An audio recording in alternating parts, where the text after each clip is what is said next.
जय मसीह भाई और बहनों, अगर आपको मेरा वीडियो पसंद है तो एक लाइक करके मुझे सपोर्ट करिए भाई लोग, और हाँ, चैनल को सब्सक्राइब करना भूले। तो चलते हैं, वीडियो स्टार्ट करते हैं। जय मसीह दोस्तों, आप सभी भाई बहन को धनंजय रेड्डी की ओर से आप सभी को जय मसीह। दोस्तों, आप सभी के बीच में एक मसीह सॉन्ग सुनाने जा रहा हूँ।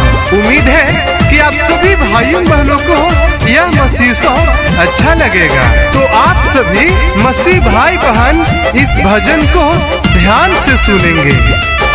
चला भैया चले बहिनी यीशु जी के भावनवा, चला यीशु जी के भावनवा।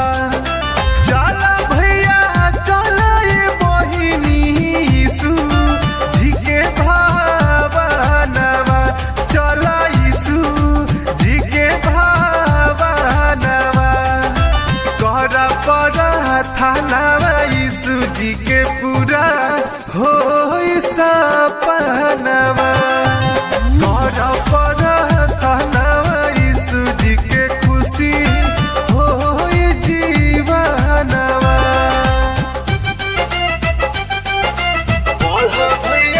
बाइबल बचनवा खुशी हो जीवनवा।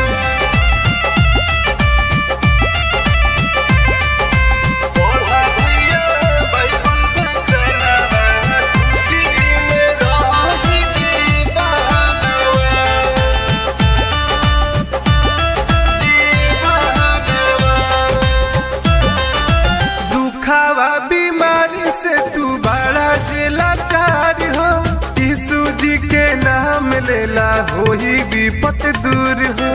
यीशु जी के नाम लेला हो ही विपत दूर हो। दुखावा बीमारी से जे बड़ा तू लाचार हो, यीशु जी के नाम लेला हो ही विपत दूर हो।